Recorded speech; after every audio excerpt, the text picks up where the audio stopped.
Pessoal, boa noite. Estamos aqui para mais uma live aqui no perfil da Quadrante.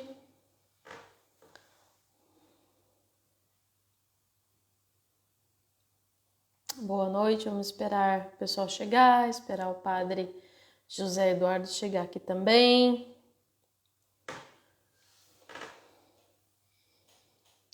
Boa noite, pessoas. Estamos esperando o padre, daqui a pouco ele aparece aqui para a gente começar a nossa conversa.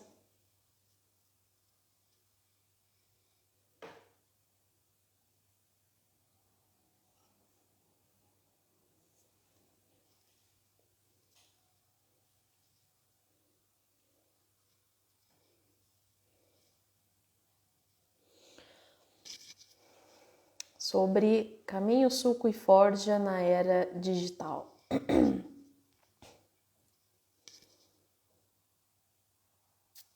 Esperar o padre aparecer aqui, vamos entrando. Boa noite, pessoal.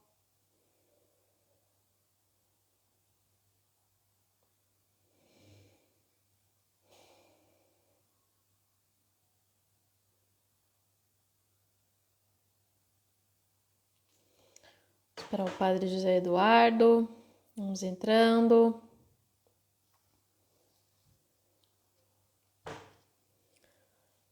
Daqui a pouquinho ele aparece aqui.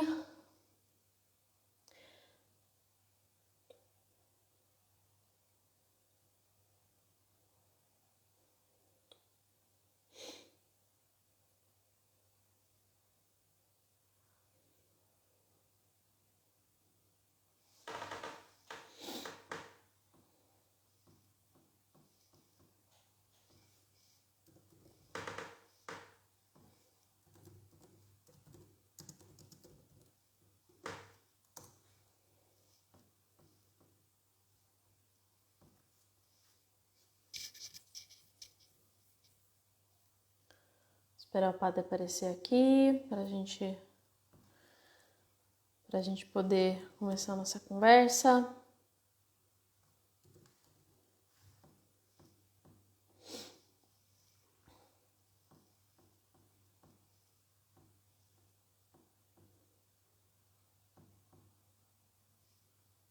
Olha o padre aí.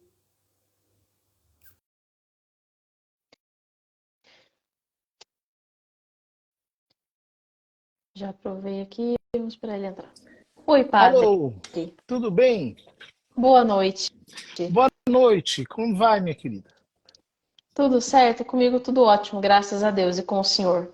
A gente faz o que pode, né? Dentro do possível. Exatamente. Bom, vamos lá. Pessoal, padre, só para te explicar a dinâmica da live, eu sempre faço uma apresentação bem breve, minha, né? Com meus convidados sempre são muito mais relevantes, todo mundo conhece e dispensa apresentações. Vou me apresentar, desde que o senhor se apresente rapidamente, e aí a gente começa a conversa, Beleza. tá? Bom, primeiro, muito prazer me apresentando, inclusive, para o senhor agora pelo vídeo, né? Não mais só pelo telefone, mas eu sou Maria Clara Vieira, sou chefe de comunicação na Quadrante. E estou aqui até alguns meses conduzindo algumas conversas aqui no nosso perfil. E espero que, enfim, que o pessoal que está nos acompanhando, que goste, né, dessas das outras conversas que ficam salvas. Importante dizer, essa conversa vai ficar salva. E essa conversa faz parte de uma das que a gente está tendo nesse mês São José Maria Escrivá, como comemoração do mês São José Maria, né? Então, acho que vocês vão. Espero que essa conversa seja bastante proveitosa. Vou deixar o senhor se apresentar, o padre José Eduardo. Tenho certeza que o pessoal que está aqui acompanhando conhece, né? Chegou aqui pelo perfil dele. Então, eu vou deixar o senhor se apresentar muito rapidamente, já te agradecendo por ter aceitado o meu convite. Tá bom, eu sou o padre José Eduardo, sou sacerdote da Diocese de Osasco, sou especialista em teologia moral, sou doutor em teologia moral, professor de teologia, conferencista em temas de aborto, gênero, família, etc. Tal. E sou sócio da Sociedade Sacerdotal da Santa Cruz, que é uma associação de clérigos intrinsecamente unida ao Opus Dei.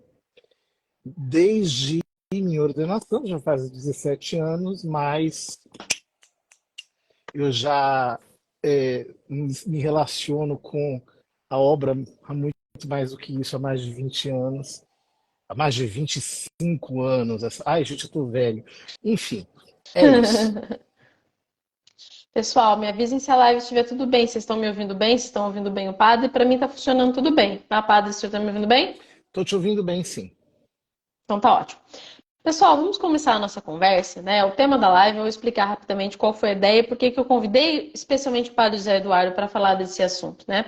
Quando a gente estava montando o nosso cronograma, né, de divulgação do mês de São José Maria Escrivá, a primeira coisa que eu pensei foi, eu não sou uma pessoa tão próxima da obra, né? Estou trabalhando para Quadrante agora, conheço, tenho familiares, conheço pessoas queridas dentro da obra, e até há pouco tempo atrás, logo que eu entrei na Quadrante, um dos primeiros livros que eu peguei para ler, que eu só via trecho, foi justamente Caminho, Sulco e Forja, né? Os 3 livros, na verdade, que a Quadrante tem aquela edição que são os 3 juntinhos. E eu acho interessante porque eu tive a curiosidade de ler, justamente porque eu sempre caminhando, passeando pelas redes sociais, eu sempre esbarro em trechos de Caminho, Sulco e Forja. E são sempre algumas reflexões muito diretas, alguns conselhos que às vezes te dão aquele impacto, né? Assim, dão aquele tapa na cara logo cedo, às vezes, que você precisa. Então, fiquei muito curiosa, né, para ler o livro, e de fato é um livro muito impactante, né? E logo que eu comecei a pensar sobre o livro, como a gente falaria dele nesse mês, eu pensei nos desafios que a gente enfrenta aqui no século XXI, certo? Porque o Caminho Suco e Forja são clássicos, por assim dizer, da espiritualidade do século XX, né? São José Maria Escrivá viveu no século XX. Então, assim, eu fiquei... ele diz muita coisa da igreja do século XX, ele foi escrito no século XX. Mas eu acho muito interessante que ele seja tão bem vendido, que ele esteja tão presente na internet no século XXI. Né? Você vê por aí trechos de Caminho Suco e Forja, eu vejo entre influenciadores, vejo entre conhecidos, amigos, às vezes até que não são da obra, mas pegam no livro, pegam um trechinho, pegam dos pontos e gostam. Né? Então, assim, eu queria passar brevemente por essas reflexões antes da gente chegar um pouco mais na parte de oração, mas eu queria ouvir, padre, assim, para começar a nossa conversa, de que modo que as reflexões de Caminho, Sulco e Forja se aplicam aos desafios que a gente vive no século XXI. Uhum. São José Maria, ele tem um modo de escrever que é assertivo, né? Ele é um grande escritor, ele sabe trabalhar com as palavras. E, sobretudo, ele sabe abordar as virtudes e os vícios naquele calo que mais nos dói. Então, é por isso Uhum. que passar por Caminho, Suco, Forja ou qualquer outra obra de São José Maria, mas essas em especial, que são feitas de pontos, é realmente passar por um tipo de abordagem que não é abstrata, entende? São José Maria não está falando de temas assim especulativos. Ele não está dando uma aula sobre coisas etéreas. Ele não é assim. E eu gosto muito dele por esse estilo, porque eu também sou bastante assim. Essa coisa de ficar especulando sobre as nuvens não é legal. Você tem que tocar a carne da pessoa, você tem que dizer algo que vá direto ao coração, que de alguma maneira fira a psique da pessoa ou que atire da indiferença. Então esses pontos, eles servem como aquele ponto de ignição que te tira da passividade. Esses são, digamos, os objetivos principais e o modo como o autor trabalhou a obra, porque São José Maria está falando ali, por exemplo, de um problema concreto, de alguém que escreveu algo para ele, de um conselho que ele deu na conversa abordando o assunto de alguém. E ele percebeu que aquilo tem uma aplicação universal, ou pelo menos a muitas pessoas. Então essa é a vantagem. Ele não é um livro assim que fica voando nas nuvens, né? Sim, é um livro de conselhos muito concretos, né? Acho que é por isso que ele acaba atravessando diferentes circunstâncias. Agora, só para passar rapidamente por uns pontos, padre, a gente fala, por exemplo, no século XXI, né? São José Maria ele viveu isso à época dele, né? Ele passou pelo Concílio Vaticano II, por exemplo, né? Que gerou várias dificuldades na igreja, várias crises. E até é engraçado, a gente fez uma outra live aqui, numa outra circunstância, falando sobre as variadas crises na igreja, né? Que já passamos por várias. Mas a gente não cansa de ouvir no século XXI que a igreja vive uma crise sem precedentes, né? Que a gente vive num mundo, isso é fato, não apenas secularizado, mas quase que anticristão, né? E assim, eu queria comentar quais pontos desses livros de São José Maria repercutem esse tempo que a gente vive no mundo, né? Por que que ele tem tanto impacto, para além dessa assertividade? Por que que ele se encaixa tanto para esse tempo que a gente vive, que para alguns parece distinto do século que São José Maria viveu? Olha, a lógica de Caminho, vamos falar de Caminho brevemente, né? Uhum, Caminho é um livro que ele começa com temas de virtudes humanas. Então, o primeiro capítulo de Caminho é caráter. É impressionante isso. Quer dizer, você não começa a falar sobre a vida espiritual como se você estivesse construindo uma casa nas nuvens. Você começa a falar de uma coisa muito concreta, que é o caráter, que se você não tem, não adianta se querer ser santo. uhum, A mensagem disso é muito forte. E ele vai subindo pelas escadas das virtudes humanas até chegar aos temas mais espirituais, e desses temas mais espirituais, a infância espiritual, que é, digamos assim, a, a tônica com a qual ele encerra o livro, porque a espiritualidade do Opus Dei é uma espiritualidade cujo fundamento é a filiação divina, o fundamento, digamos assim, ascético, é a humildade, mas isso tudo tem um tipo de coloração especial, que é a infância espiritual, que é ser um filho pequeno de Deus, etc. Então, digamos assim, a lógica de caminho é essa. Sulco é uma obra póstuma, mas que já tinha sido preparada anteriormente. E Sulco é um livro que fala sobre virtudes humanas. Só virtudes humanas. E é impressionante, porque são 1030 e tantos, acho 1035 pontos, uma coisa assim, em que ele fala sobre virtudes humanas e vai na raiz das virtudes humanas e nos incomodando nas diversas virtudes humanas. Que a ideia do sulco, né, é que pelas virtudes humanas o homem deixa sulco na história, no mundo, mas também a graça deixa o sulco para que a vida sobrenatural possa ser infundida verdadeiramente na alma, né? E por último, Forja. Forja é um livro, eu diria, um pouco mais, eu não diria místico, mas é um pouco mais espiritual, digamos assim. Em que São José Maria, no fundo, fala muito da sua própria vida interior e vai tocando em pontos que vão levando a nossa, a nossa oração para uma oração mais afetiva, mais, mais, mais elevada, mais espiritual. Digamos assim, Forja é a interface um pouco mais mística de toda essa trilogia. Né? uhum. Então, cada um tem uma riqueza a acrescentar. E eu diria, para cada fase da vida, esses livros eles têm uma importância, né? Assim, mais especial. Sim.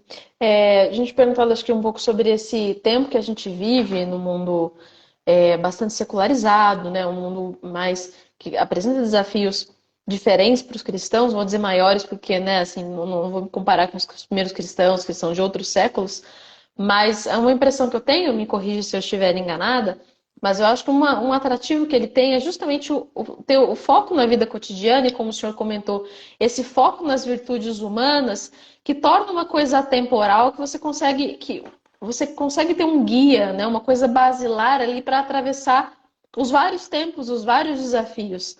Né? Assim, por isso que ele se enquadra tanto para a era digital, como a gente está descrevendo aqui, né? Assim, e talvez também por serem pontos curtinhos, né? Assim, parecem tweets, você consegue, isso se reproduz bastante, né? Ele tem uma lógica própria que ela vai crescendo, como o senhor comentou, ele vai acrescentando coisas Mas ao mesmo tempo são coisas muito práticas, muito concretas, que te dizem respeito não só à realidade do mundo, da história, mas o que está acontecendo na sua vida naquele momento, né?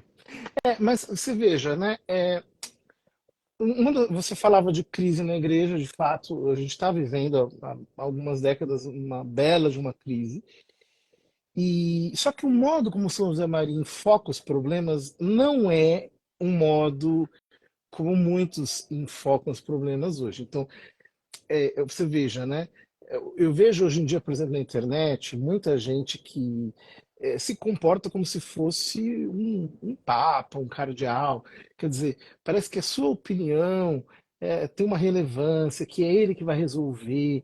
Há um ativismo e um engajamento exagerado em temas que não são da nossa alçada, porque no final das contas, o que que a gente pode fazer? Essa é a pergunta. Então, o enfoque que São José Maria dá, por exemplo, a essas crises, é muito simples. Ele diz: as crises mundiais são crises de santos. Você fica, nossa, quer dizer, mais do que eu querer resolver um problema estrutural que está fora do meu alcance, eu preciso olhar para o problema concreto que está ao meu alcance. Não adianta eu querer salvar o mundo se eu não estou me salvando, salvando aqueles que estão à minha volta, salvando as estruturas que estão mais perto de mim. Do mesmo jeito, isso não está em nenhum desses livros, mas ele diz que o remédio dos remédios é a piedade, o remédio dos remédios é a oração. E é verdade, quer dizer, por detrás de todo tipo de crise e de ativismo, o que está é uma grande falta de oração, de coloco com Deus, de abordagem sobrenatural dessas questões. Ou seja, não é que São José Maria nos convida a nos alienarmos da crise. O que ele não quer é que nós nos percamos de tal modo na crise que percamos as nossas referências.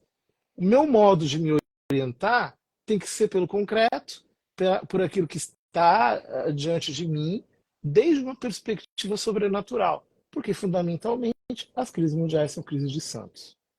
Sim. Essa reflexão sempre me impacta muito, assim, justamente porque acho muito bonita essa resposta, que Caminho Suco e Forja, apesar de eu ter citado textos que não estão nesses livros, mas como o senhor mesmo comentou, são livros que falam de virtudes humanas, então eles falam diretamente do que você pode fazer, né? Ao fim e ao cabo. Não, o que está na sua mão, o que você consegue melhorar. Agora, padre, as primeiras fases do livro, né, assim, do caminho, no primeiro, ser útil, deixa rastro, né, uma frase tão impactante e que aparece tanto. Nossa, acho que eu passo assim, diariamente por vários posts de Instagram, assim, passo muito por essa frase e ela é engraçado que ela é sempre nova, né, ela sempre impacta, eu sempre repenso quando passo por ela. E, assim, estão entre as que eu mais vejo na internet, mesmo de pessoas comuns. E, assim, eu queria te perguntar como é que a gente, agora partindo para a parte mais reflexão, né, dessa conversa, como que a gente deixa rastro nessa época, né, nessa era digital tão marcada por relações frágeis, né? Como é que a gente deixa um rastro na internet? Né, o senhor colocou esse ponto do ativismo excessivo. Né, tem gente que acha que a gente bem sabe, pode até fazer de boa vontade ou boa intenção, achando que esse ativismo estridente significa deixar rastro.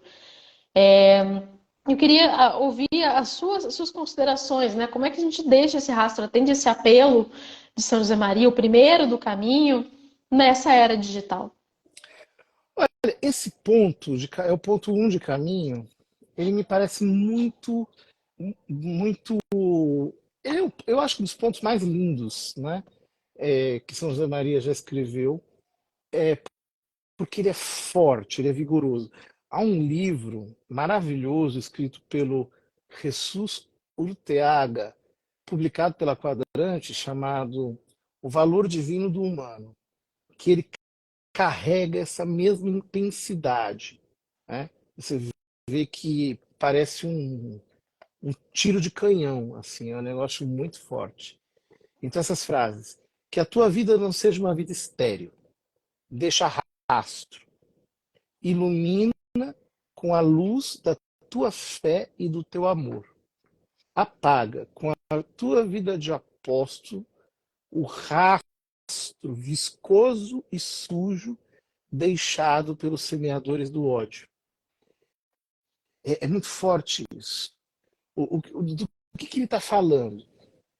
Então, você vê que há um paralelo, há uma espécie de paradoxo. De um lado, o cristão tem que deixar rastro. Por quê? Os semeadores do ódio deixam também um rastro, mas é um rastro viscoso, sujo.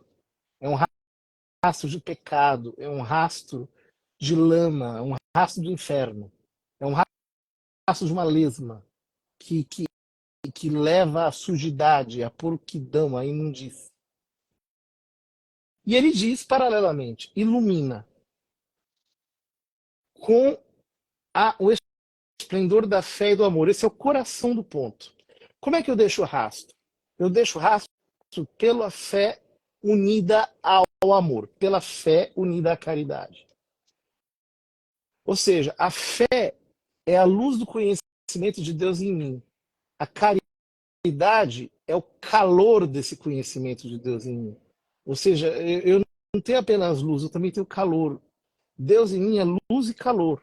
A luz ilumina, o calor aquece, e através dessa influência da graça em mim, da graça em que eu mergulho pela oração, é que eu vou produzindo um rastro de limpeza.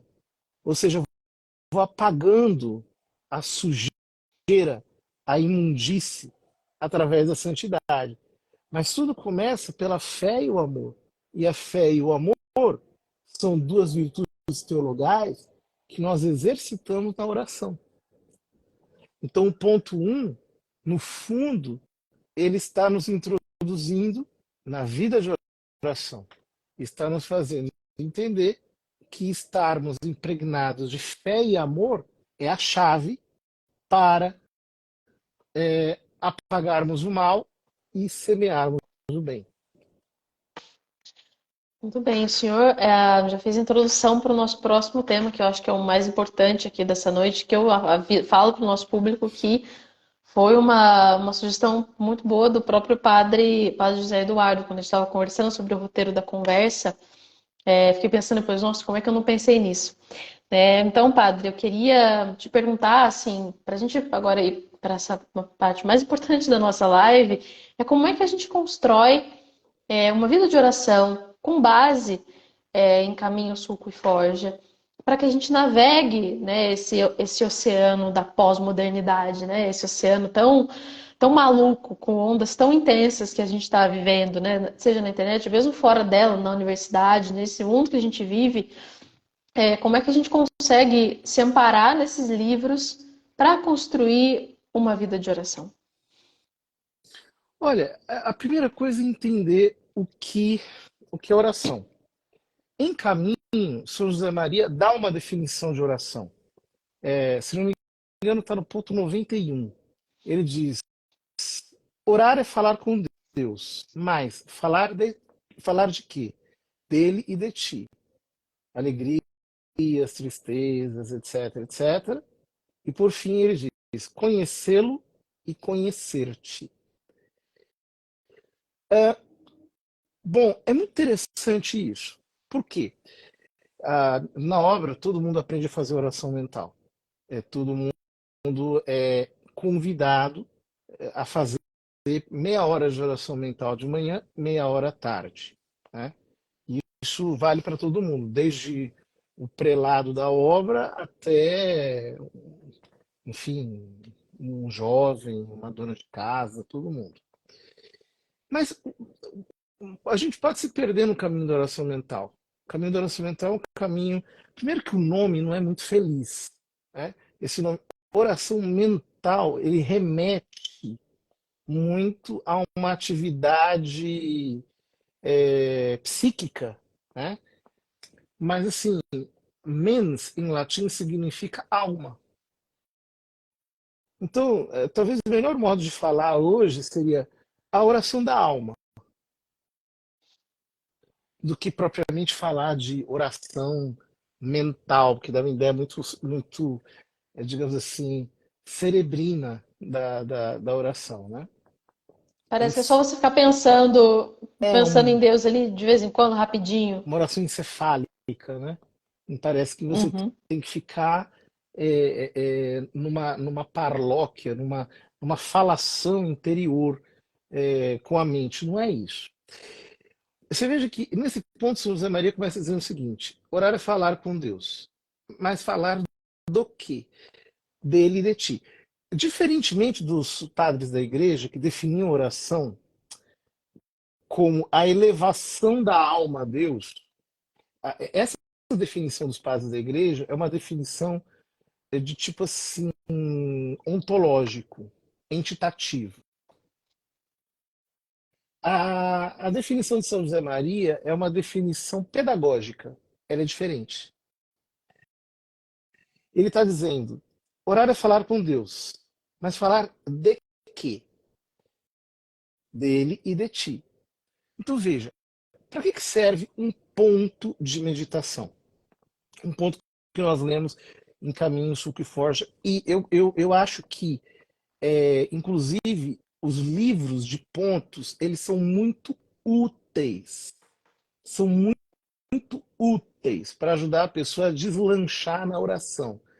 Por quê? Os livros com textos mais abundantes podem fazer a oração se reduzir mais à leitura do que à oração propriamente.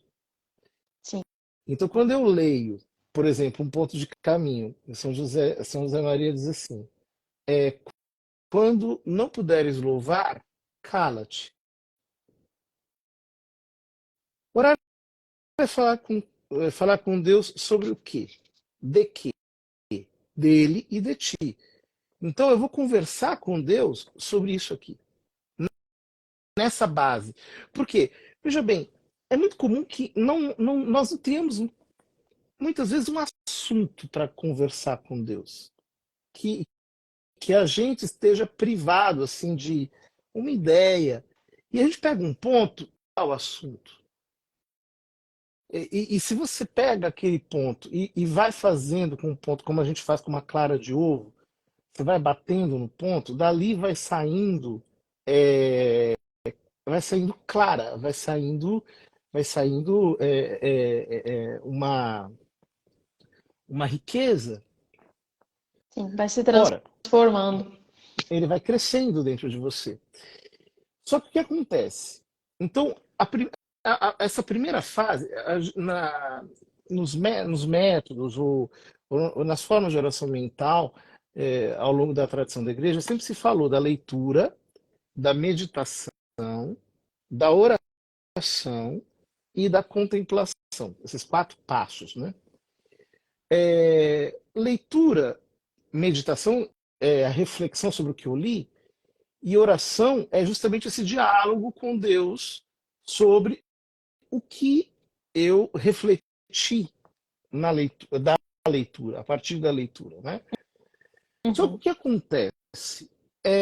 Muitas vezes as pessoas elas se engaiolam numa espécie de marretar mental. Então elas ficam macetando com a cabeça conversas de tipo encefálico, né? Tá lá a pessoa, pega um ponto e a pessoa tá lá, por dentro, né? Jesus, poxa vida, tá dura a vida, né? Meu Deus, dá uma força aí, Senhor, quebra o galho. Quer dizer, a pessoa tá por dentro fazendo uma conversa que ela é totalmente é, cerebrina, né? Ela tá ali, macetando, macetando. E se ela fica ali, nesse tipo de quebra-pedra, primeiro, ela vai se cansar demais. Segundo, ela vai ficar encurralada e sempre permanecerá verde na vida de oração. Por quê? Porque o objetivo da oração é conhecê-lo e conhecer-te. O objetivo da oração não é você ficar falando coisas. O objetivo da oração é conhecê-lo e conhecer-te. E esse conhecê-lo e conhecer-te, o que, que é? É o que é próprio do amor. A palavra conhecer na Bíblia é muito diferente do que os gregos entendem por conhecer. Para os gregos, conhecer é uma atividade intelectiva, meramente. Para a Bíblia, conhecer é assim. Isaac conheceu Rebeca. É um ato de amor. Então, vejam, na oração mental, o mais importante não é a falação interior, a tagarelice da alma. O mais importante é o ato de amor. E muitas vezes, por exemplo, eu te pego um ponto como esse, né? Se não puderes louvar, cala-te. Esse ponto fala sobre silêncio, fala sobre discrição, fala sobre a caridade de não usar a língua de maneira maledicente. E, portanto, esse ponto abre dois flancos, com toda a virtude, todo o vício. Abre dois flancos, que são quais? De um lado, arrepender-me dos pecados que eu cometi, e de outro lado, pedir a virtude que eu não estou praticando. Então, por exemplo, muitas vezes eu leio um ponto como esse e eu simplesmente me arrependo. Eu posso ficar há muito tempo ali dizendo: perdão, meu Deus, perdão, meu Deus, perdão, meu Deus. E nesse ato de contrição, o meu coração vai se quebrando, vai se esmigalhando, vai se pulverizando e a oração vai fluindo. Ela começa a fluir como uma água. De outro lado, eu posso subir, né? E dizer: Deus, aumenta a minha caridade. Aumenta a minha caridade. Jesus, me dá o teu amor. Me dá o teu amor. E às vezes, inclusive, você não vai sequer formular uma frase. Pode chegar um momento em que isso seja apenas ah,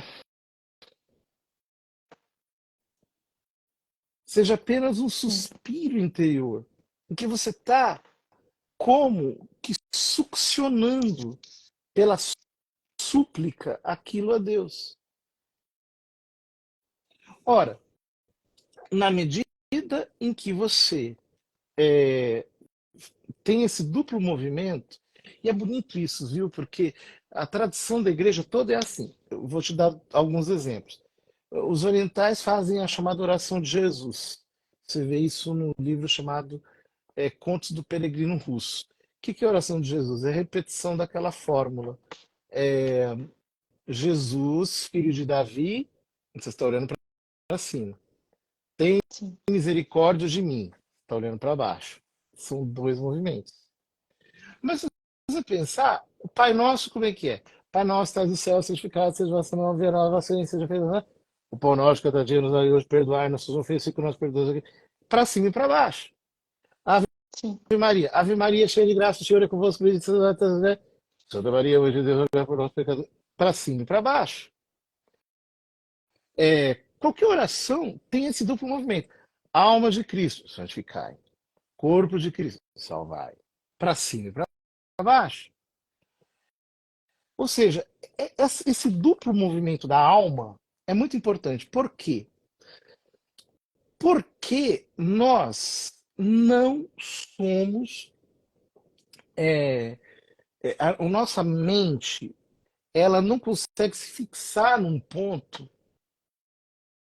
de maneira assim estática. A nossa mente ela divaga. Sim. A não ser quando alguém chega a uma graça de contemplação muito alta, ela consegue entrar num tipo de contemplação abstrata e ela se perde em Deus. Mas o normal é que no trabalho da oração haja um certo movimento interior, né? Ou seja, eu basicamente desço pelo arrependimento, pela humildade, subo pela fé, pela caridade. Esse duplo movimento é o que vai fazendo a nossa alma, digamos assim, ganhar amplitude. E, e muitas vezes um ponto só vai te dar, quando a gente diz matéria de meditação e de oração e de contemplação, o que nós estamos falando não é matéria para pensar, para ficar pensando, matutando. É matéria no sentido de que ele vai ser um apoio para você descer e subir. Né? Você veja que quando Jesus louva Natanael no comecinho do Evangelho de São João, ele diz assim: vereis o céu aberto e os anjos de Deus subirem e descerem sobre o Filho do Homem. Então, a oração é uma subida e uma descida, em que nós vamos e voltamos, exercitamos o amor e o arrependimento, o amor e o arrependimento, de tal modo que ela vai se tornando viva. Ela não se torna uma oração superficial. O mal de muitas pessoas que não conseguem progredir na vida espiritual é que elas rezam de uma maneira pueril, de uma maneira exterior. Então, sei lá, vou fazer sua meditação, ao invés de mergulhar em Deus, elas estão ali agarradas numa coisa humana, ou escrevendo, ou pensando, ou exercitando a vontade assim, de uma maneira muito naturalista, assim, muito, muito voluntarista, e não consegue ter um impulso da subida que Deus dá na medida em que nós somos capazes de ler e refletir para nos arrependermos e para amarmos. É sempre luz e sombra. É sempre, digamos assim, o verso e reverso. Sim, Né? parece que ou você fica obcecado, achei interessante esse exemplo que o senhor deu. Parece que você fazer uma oração, por mais que seja lícito você orar, né, pelas suas realidades presentes, parece que você fica ali obcecado, rodando, né, rodando, rodando, rodando, rodando, e acaba ficando focado mesmo, né, assim, você não consegue mais gerar frutos dessa oração, ou cai no outro extremo, né, essa tentativa de fazer uma oração contemplativa, aérea, sem que você coloque elementos da vida concreta, né? Assim, sem que você tenha, como o senhor comentou, essa ida e vinda constante. É, esse duplo movimento ajuda muito. Mas, assim, é, é claro que então, veja, eu acho que esses pontos de oração que aparecem em Caminho, Suco, Forja e em outros livros, todos eles são muito bons justamente porque eles não nos fazem ficar escravos de uma leitura e nos fazem não reduzir a oração a uma leitura, Uhum, a uma leitura espiritual. Porque a leitura espiritual é uma leitura meditada. sim. Muitas vezes a gente faz leitura espiritual, vem pá, um baque no coração. Você lê uma página, fala assim: meu Deus, o que é isso? Isso mexe com você. Né? Eu me lembro que um dia eu estava lendo a vida de São Francisco Xavier e teve um ponto lá que aquilo foi um negócio tão impactante que eu derrubei o livro no chão. Né? E você fica assim, meio embasbacado. A oração é mais do que isso. A oração não é uma leitura que eu faço para poder, nossa, ter uma ideia fenomenal e ali ficar dando voltas naquilo, admirando e talvez conversando com Deus sobre aquilo. Isso é pouco, isso é muito superficial. a oração, eu posso ler qualquer coisa, eu posso ler assim, sei lá, né, um papelzinho qualquer. Né? Li aquela frase, eu posso fazer oração a partir daquilo, descendo e subindo. Eu me arrependo dos meus pecados e subo pelo amor. Pá, pá. Nossa, isso daqui abre realmente a percepção da alma para que a gente possa entrar no amor de Deus, né? Porque conhecê-lo e conhecer-se não é outra coisa que entrar em Deus, de tal modo que ele vai nos dando conhecimento sobrenatural de nós mesmos, a partir da luz da presença dele. Padre, eu queria que o senhor, eu achei assim brilhante essa meditação. Eu queria que o senhor, se possível, não sei se estou pedindo uma coisa extrema, muito pueril aqui, mas que o senhor desse exemplos disso que o senhor falou, assim, de como é que a gente faz esse movimento duplo para cima e para baixo a partir dos pontos do caminho sul que for. O senhor falou do ponto 91, até peguei aqui, né, que é quando ele de fato descreve a oração. Vou até ler o pedacinho aqui, peço licença, mas Vai lá. o padre já citou, eu vou ler ele literalmente aqui. Escreveste-me.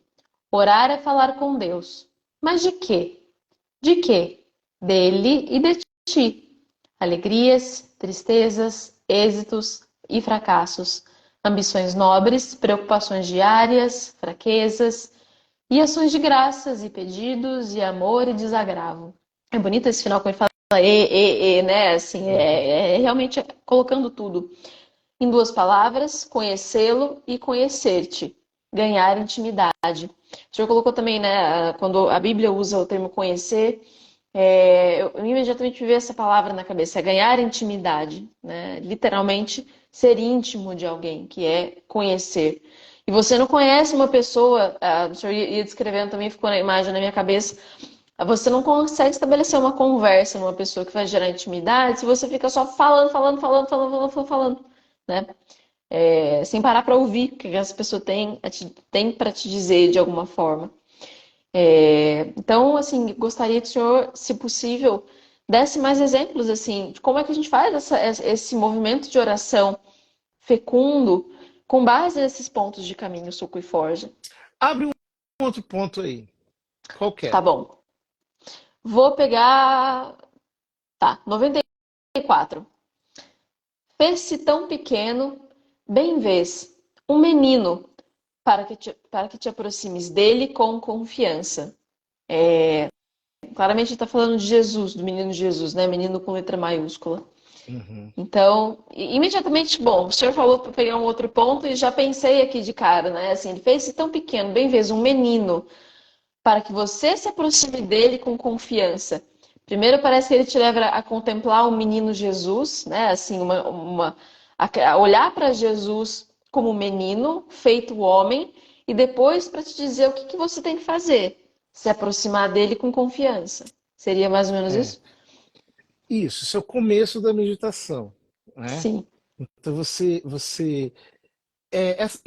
trabalho de imaginar Nosso Senhor como menino, no começo da vida espiritual, eu acho que pode ser interessante, mas chega um momento que a gente tem que se livrar das imaginações, Uhum.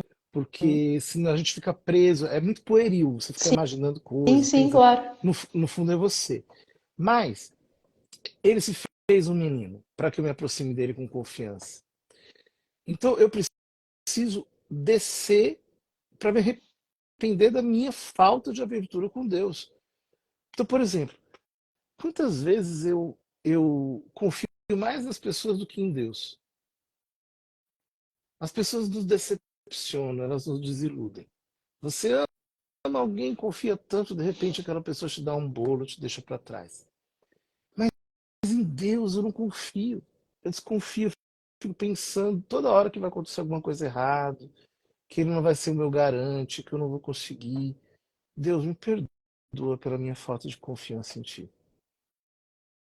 Me perdoa. Eu sinto muito. Isso é oração. Quando não fica só na palavra, aquilo reverbera interiormente. Deus me perdoa. eu não confio em ti. Eu sou homem de pouca fé. Me perdoa. Agora, eu posso subir. Então eu posso dizer, Jesus, eu confio em ti. Aumenta a minha confiança em ti. Aumenta a minha confiança em ti. Tu estás comigo sempre. Sempre. Não estás do meu lado, estás dentro de mim.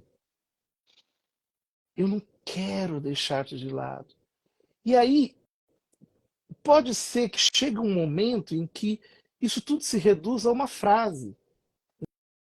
Em que eu simplesmente diga para ele, sei lá, Jesus. Jesus. Jesus. E vou subindo. Isso é adoração, isso é louvor, isso é ação de graças. Ou eu também posso descer. Perdão, perdão. Isso é oração. Mas não é uma oração cerebrina. É uma Uhum. Não tô aqui oração. tagarelando, falando, Não, falando. eu tô entrando num mel. Né? Num mel. São José Maria dizia uma coisa muito bonita. Ele dizia o seguinte: que nós temos que ter uma sinceridade selvagem. E essa sinceridade, ela se manifesta na oração. Quer dizer, ele dizia assim, né? Nós não podemos nos esconder no anonimato. Então, por exemplo, digamos que eu esteja vivendo um problema de castidade. Não tem sentido eu fazer um tempo de oração sobre, sei lá, é, a laboriosidade. Eu estou me escondendo no anonimato. Então, muitas vezes, a oração vai acompanhar o que a gente chama de exame particular, quer dizer, o meu ponto de luta, aquele ponto que eu preciso melhorar, as minhas matérias de exame, né? Eu vou identificar, nossa, isso aqui, eu estou tão relaxado, meu Deus do céu, eu não estou fazendo nada, eu estou uma preguiça danada. Então, eu vou meditar sobre isso, eu vou rezar pedindo a Deus isso, eu vou entrar em intimidade com Deus bebendo isso. Entende? Quer dizer, a oração ela é muito dinâmica, ela não pode ficar enclausurada numa coisa abstrata. E há um outro aspecto disso que na espiritualidade do Opus Dei é muito importante, que é a relação entre a vida espiritual e a liturgia. O São José Maria queria que todos os fiéis na obra tivessem uma espiritualidade muito litúrgica. Sim, Então, digamos assim, o tempo litúrgico, a liturgia da igreja, as festas, etc., elas têm uma marca sobre os meus momentos privados de oração. Isso é lindo, né? Porque, por exemplo, durante o tempo da quaresma, eu vou meditar muito sobre pecado, sobre a necessidade de morrer para mim, a necessidade de fazer penitência, de me mortificar, etc.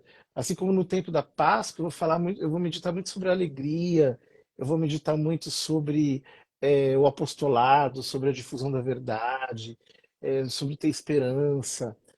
E, sei lá, no tempo do advento, eu vou meditar muito na infância espiritual, isso também vale para o Natal, e assim vai.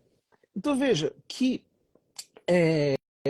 o que não falta é toda essa elasticidade que a riqueza da vida espiritual nos pode fornecer. De um lado, sim. pela influência litúrgica, e de outro, pela influência da minha individualidade. Quando isso se cruza, não falta coisa para rezar. A, a, a, a alma ela vai se alimentando, né? E aí ela consegue se exprimir e deixar se exprimir em Deus. Isso de escutar a Deus, o que, que é no fundo escutar a Deus? Né? A gente sempre pensa em escutar a Deus como se fosse escutar alguém falando fora, ou alguém falando é, algo dentro de mim. Mas no fundo, escutar a Deus é perceber Deus, é dar espaço para que a graça haja em mim. Então, por exemplo, né? Eu gosto muito do terço. O terço, para mim, é a oração mais maravilhosa. Muitas vezes eu já tive essa experiência de rezar um terço assim, com fervor, e sair desse terço assim, parece que tem um sol brilhando dentro da alma. Isso aí é escutar Deus. Você percebeu o efeito da graça em você. É aquela comunhão que você fez, né? Que você fez aquela comunhão bem feita, você terminou a ação de graça. Parece que é, ele está em você, e está mesmo. Isso aí é escutar Deus. Deus, Não Deus, necessariamente é ouvir uma resposta concreta, né? A gente acha que ele vai chegar e vai responder, não, faz isso, faz aquilo, vai ficar tudo bem. não. Muitas vezes a gente vai rezar, sei lá, alguma coisa está me angustiando. De repente eu pego um ponto, vou lá, rezo. Parece que aquilo nada existe. Aquilo ali virou uma bobagem, virou um nada. Né?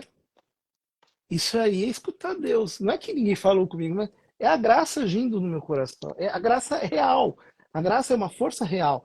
Não é uma metáfora, não é digamos assim, uma teoria sobre a vida. A graça é uma força real que brota da humanidade santíssima de Cristo. Então, quando a graça age, eu estou escutando Deus. Tem algo se movendo, tem algo se mexendo aqui dentro. Isso aí é escutar Deus. Bom, padre, eu acho que, assim, deixo o senhor conduzir a meditação, porque, enfim, eu estou aqui também como ouvinte, junto com o público inteiro, né? Assim, só abri a live, mas estou aqui, enfim, prestando atenção e meditando junto, assim, estou quase parando para tomar umas notas. Mas a gente já está se aproximando de quase uma hora da nossa live, então eu vou deixar para o senhor finalizar assim com dicas que o senhor ache importantes para a gente estar se aproximando do final. Vamos estar na última semana do mês de São José Maria. Logo é a festa de São José Maria, né? Dia 26, na semana que vem. Estamos encerrando, inclusive, aqui na Quadrante a novena de São José Maria Escrivá. Tem feito todos os dias ao meio-dia. Convido o pessoal que está assistindo a gente a dar uma olhada. Está lá no nosso feed, a novena do trabalho. Tenho certeza que o senhor conhece, recomenda. Então, quem quiser rezar com a gente, já estamos quase acabando, já passamos a metade, mas quiserem printar, compartilhar com a família, com os amigos, rezar em outras circunstâncias, rezar em casa, tá lá no feed da Quadrante. E aproveito antes de passar a palavra para o senhor finalizar a nossa meditação com uma oração e uma bênção também, se o senhor quiser.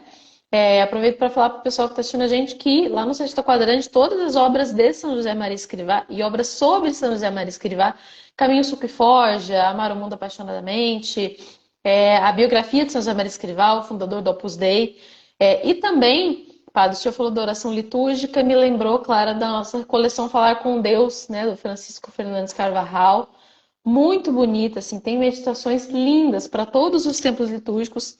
Todas estão em promoção lá no site da Quadrante. Comprando algumas delas, você pode ganhar uma medalha de São José Maria Escrivá maravilhosa que eu, por uma falha, não tenho aqui comigo agora, que eu precisei mudar de lugar para fazer a live. Mas deem uma olhada lá no site da Quadrante, tá? Todas as obras estão em promoção.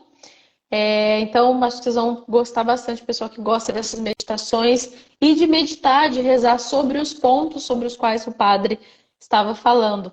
Então, padre, vou deixar com o senhor nesses últimos 5 minutinhos que a gente tem aqui antes de encerrar a live, para prosseguir essa meditação sobre oração, como o senhor achar mais importante, e nos dar a sua bênção, por gentileza. Tá bom. São José Maria diz assim: em primeiro lugar, a oração. Em segundo lugar, a expiação. Em terceiro lugar, muito em terceiro lugar, a ação. E ele dizia que o espírito da obra deveria conduzir-nos a ser contemplativos no meio do mundo. E ser contemplativo no meio do mundo é chegar à contemplação sem precisar entrar para um mosteiro. Mas a nossa vocação é contemplativa. Não é uma contemplação ativa. Nós não somos e não devemos ser uns ativistas, uns fazedores de coisas. E o único caminho para chegar à contemplação E a essa contemplação que impregne toda a nossa atividade é nos esperarmos bem em fazer os nossos tempos de oração mental ou de oração da alma, como eu dizia antes. Nos esmerarmos, né? Defendemos esse tempo.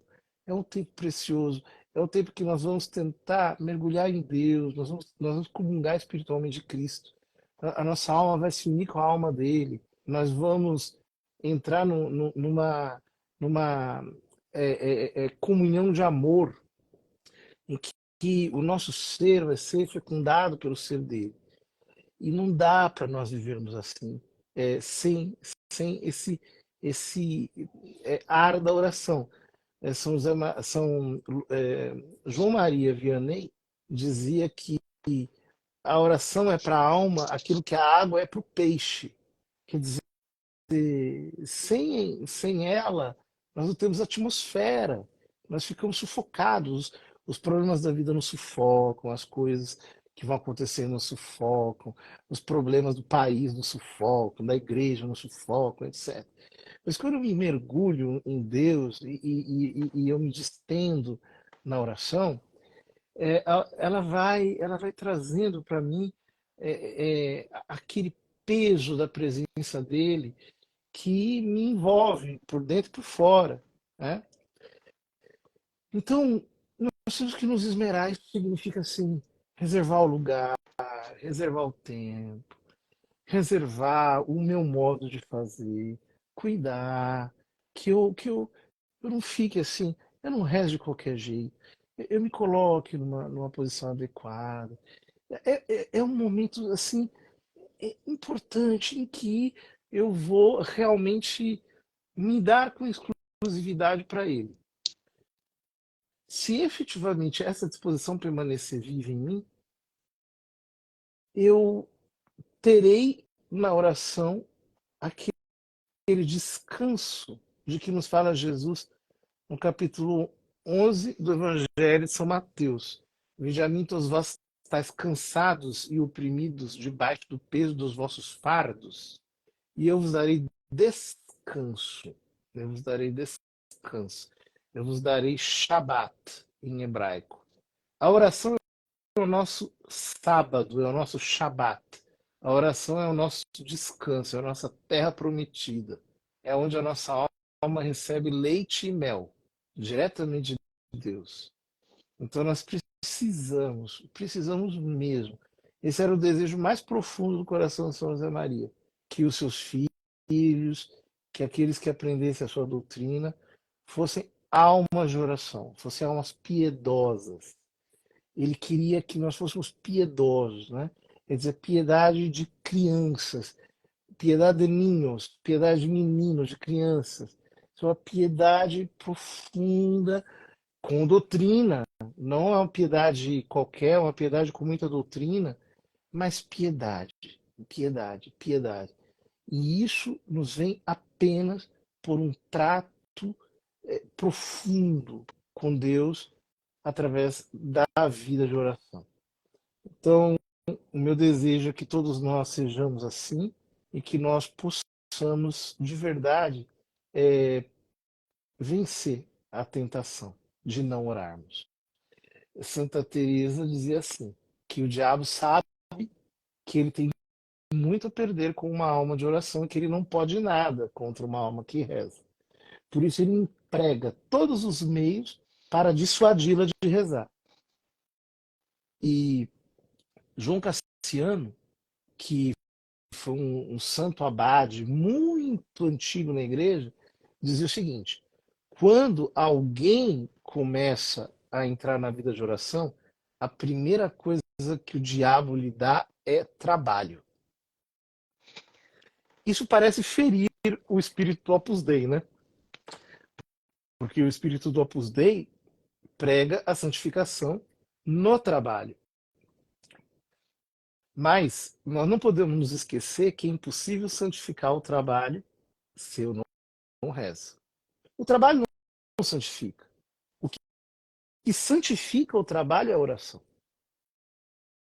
Então, isso, na verdade, não fere o espírito do Opus Dei, porque nós não somos chamados a ser workaholics, pessoas viciadas no trabalho. Nós somos chamados a ser contemplativos. E por isso, a prioridade é a oração, acompanhada de mortificação. Então, o trabalho, o apostolado vão ser santificantes e vão ser santificados. Caso contrário, tudo não passará de um teatro. Então, meu desejo e a minha oração é que Deus nos conceda a todos aquilo que dizia o profeta Zacarias: espírito de súplica, espírito de oração. E a bênção de Deus Todo-Poderoso, Pai e Filho e Espírito Santo desça sobre vós e permaneça para sempre. E uma boa festa de São José Maria a todos nós. Amém, obrigada. Gente, a live vai ficar salva, tá? Todo mundo elogiando, falando que live maravilhosa. Padre, muitíssimo obrigada. Deus seja louvado pela sua vocação. Muito obrigada. Obrigada a todos que acompanharam a gente. A live vai ficar aqui salva e até a próxima. Boa festa de São José Maria para o senhor também. Tchau, tchau. Tchau.